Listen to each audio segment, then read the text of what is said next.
19th, January 20th, 21st, 22nd, and 23rd of 2022. These were very intense days, the days of the March for Life and of the Walk for Life. Let me walk you through what I did each of these days. So Wednesday, January 19th, I was at my desk here very, very early, from about 4:30 or so, getting ready the final paperwork and plans for what I needed for the trip. At 7:30, I had a radio interview, and then right after that radio interview, got picked up to go to the Orlando airport. Both in the car at the airport and on the plane, I was constantly in communication with pro-life leaders and with my staff on email and doing other things in preparation for these eventful days. So several hours of work there while traveling. Then once I arrived in Washington, D.C., it was already early afternoon. I got my things settled into my room at the hotel, and we have a suite at the hotel each year for the March for Life where we receive leaders and have meetings. And so I met with our executive staff in the suite. They showed me that everything was prepared. I started networking with people in the lobby. This is one of my favorite things to do as people, pro-life activists from around the country were beginning to arrive in Washington. I was greeting them, saying hello to them, seeing our supporters from various places. And then I went right over to One America News Network for a 3 o'clock substantive interview in regard to the events of the March for Life and the prospect of Roe v. Wade being reversed this coming year. So I did that interview. After that, went back to the hotel, had dinner with my executive staff, and we, of course, went over final plans. And then from there, went over to Newsmax and was interviewed for the Greg Kelly report. I'm sure many of you watch Greg Kelly on Newsmax.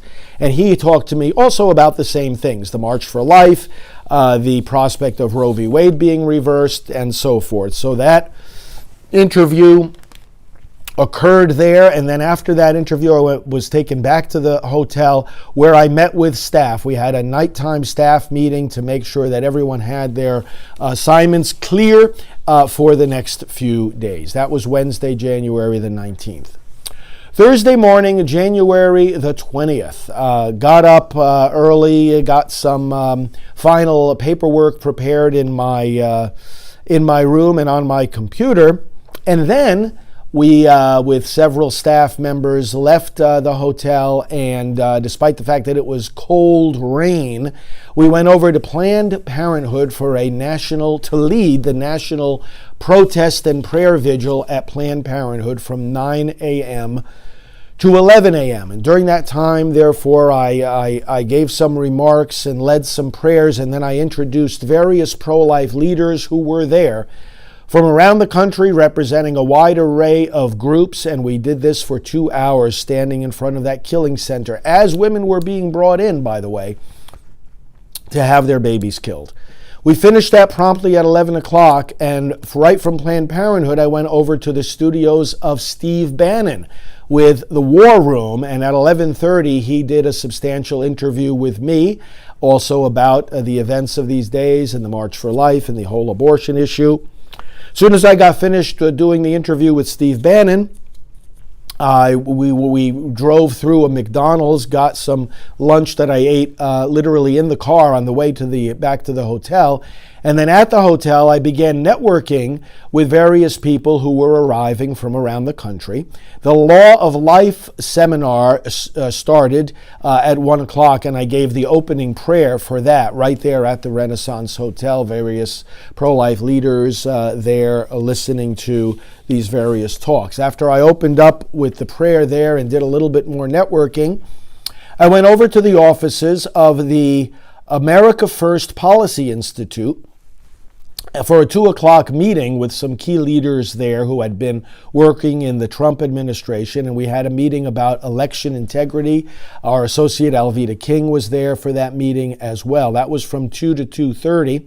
And then some of my staff picked me up there at that office, and we proceeded to the Basilica Shrine of the Immaculate Conception. And from 3 o'clock until 4:30, we had a wonderful 90-minute session of networking and greeting the people that were arriving for the big vigil mass for life. I took pictures with groups from different seminaries and campuses and youth groups. I met people who had me into their communities to speak 5, 10, 20, 30 years ago. I was with pro-life activists from every part of the country who were so happy to greet me and express their support for Priests for Life nonstop for 90 minutes there in the Basilica, down in the Crypt Church, and outside. Then at 4:30, we were picked up to be brought back over to the Supreme Court. On the way there, I led a national prayer call. I led off with prayer for the RNC. Republican National Committee Chairwoman Ronna McDaniel was on the line, together with people like Ralph Reed and many other prayer and faith leaders. So I led off with prayer on that call and with some remarks about the importance of the March for Life. As soon as I finished that call, I stepped out of the car and led a prayer in front of the Supreme Court at a prayer vigil that was being organized by our friends at Students for Life. They wanted me to say a special prayer asking for wisdom on the justices of the court as they decide the Dobbs case. And so I led that prayer, greeted people there at the court, and then as soon as that finished, I was taken at 5:45 over to Arlington to a Ruth's Chris steakhouse where there was a special dinner with Pastor Paula White. You may recognize her name as one of the key spiritual advisors for President Trump. We had a special dinner there. Alveda was there as well, and various other people who are connected with the Trump administration. And I spoke to them. I gave them a summary of what we do at Priests for Life. And then I had to leave that dinner a little bit early because then I had to go over to another dinner headed up by the Vans for Life organization out of San Antonio, Texas. They had a gigantic gala dinner at the Trump Hotel, and they asked me to say the final prayer for that banquet. Not only did I do that, but I was able to greet and network for a good long time the many, many, many people who were there, leaders and activists from all over the country. Then, after greeting all those people, I went back to our hotel, and we had another end-of-day meeting with our team and our staff so that we made sure that everyone was ready for their responsibilities the next day, the day of the March for Life. Got up the day of the March for Life nice and early, got together with our team, and we got into our vehicles and we went over to Constitution Hall, the site of the National Prayer Service that I'm privileged to lead every year. Got there about 6:30. At 6:35, I had a radio interview. And then, starting at 7, people began arriving for the Mass and the prayer service. Bishop Joseph Coffey did the Mass. I was preparing the speakers and the clergy for the interdenominational service, which started promptly at 8:30, at which I preached the sermon, and during which I gave out the pro-life awards to legislators from Texas and Mississippi, thanking them for the great pro-life laws that they have passed. We did a very successful service, finished right at 10 o'clock, at which point I jumped into our vehicle together with Janet Morana, our executive director, with Janet Porter, one of the awardees, and with several others, and we drove to the entrance point for the March for Life rally at the VIP tent for pro-life leaders. Janet went to do an interview with EWTN. I did several interviews as well at the media tent near the rally site. And then we had the rally itself.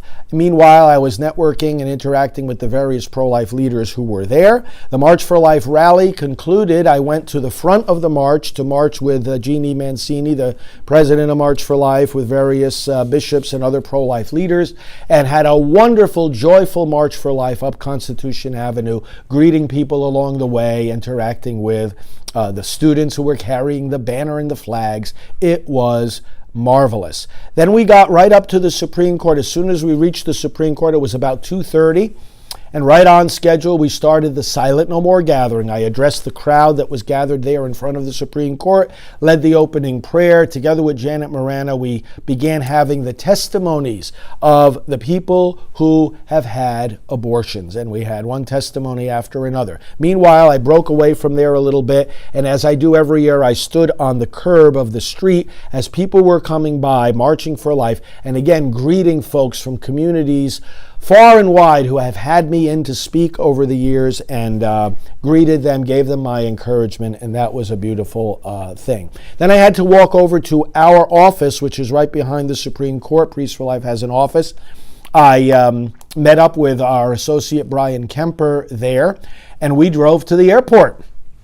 When I got to the airport, I checked in for our flight to San Francisco, where the Walk for Life was being held the next day. While there in the airport, just after checking in, I did another radio interview about the events of the day, and then Brian and I flew across the country, landed in San Francisco, checked into our hotel, and went to bed. The next morning, Saturday, January 22nd, the actual anniversary of Roe v. Wade, was the Walk for Life in San Francisco that we helped to lead in various ways. Started out by going with Brian to the Planned Parenthood in San Francisco. Together with pro-life activists from around the country, I led off the prayerful protest. I said some words, said a prayer, and began that event. From there, I went over to St. Mary's Cathedral, the Cathedral of the Archdiocese of San Francisco. And as I do each year, I was out on the main plaza greeting people as they arrived. The parochial vicar there, the priest assigned to the cathedral, welcomed me, and one of the Knights of Columbus stayed with me in case I needed any assistance. But I greeted, again, groups and seminarians and pro-life activist groups and youth groups. We took pictures. It was wonderful. Did that for about an hour and a half. And then went over at 9:30 rather, to the Civic Center Plaza, where the people were beginning to gather for the Walk for Life. I did some interviews, different outlets that wanted to interview me. I did some broadcasting myself to our channels, and then I led off the Silent No More gathering. Again, we had moms there testifying about their abortion experience. I spoke to the crowd, introduced these ladies, and then gave more remarks to the crowd as the crowd began to grow in preparation for the main rally for the Walk for Life, which started at 12:30, and I gave the opening prayer for the main rally, addressing the crowd there and also the viewers on EWTN and many other media outlets that were covering it. And then I went with the leaders of the walk to the front of the walk, and we kicked it off through the streets of San Francisco. Had a beautiful walk, walked for a while with Archbishop Cordileone, the Archbishop of San Francisco, whom I've known for a very long time, from before he became a bishop. And then when we got to the concluding point, I again stood at a point where everyone that was coming on the walk was able to see me, and for another hour and a half greeted people who were just so delighted to be there and who are such strong supporters of Priests for Life. And we took photos, and I gave blessings, and we had conversations. It was nonstop. It was so, and some of you were there, one after another for 90 minutes, and I just was so energized by that. As soon as that was finished, Brian and I went back to the hotel, and we got ready for a leaders' dinner. So what I did was I made a couple of phone calls, checked in with my staff back in Washington, made sure everything was going well there, because they were leading a prayer vigil at the Supreme Court while we were doing the Walk for Life in San Francisco. Janet and others were leading a prayer vigil at the Supreme Court. So I checked in with them, and then we went to Sausalito, and we had a pro-life leaders dinner with all the organizers of the Walk for Life and various other national leaders who had flown in for the event. Was at table with Archbishop Cordileone and Dolores Meehan, the co-founder of the Walk for Life. We had a great dinner together, a couple of dozen leaders, and then back to the hotel for a good night's sleep. The next day, Sunday, the 23rd, was basically a day in the airplane. I got up, had breakfast with Brian at the airport, and flew back to Orlando. When I got back here in Orlando, I settled in here to my office, did a little bit of work, but had a quick dinner, And then I was ready to go to sleep, so I had a good restful sleep Sunday night. So those were my activities during the March for Life and the Walk for Life. Thank you, so many of you who were there that I got to greet personally. And the work has only just begun. We have much to do and great victories ahead. So thanks for watching.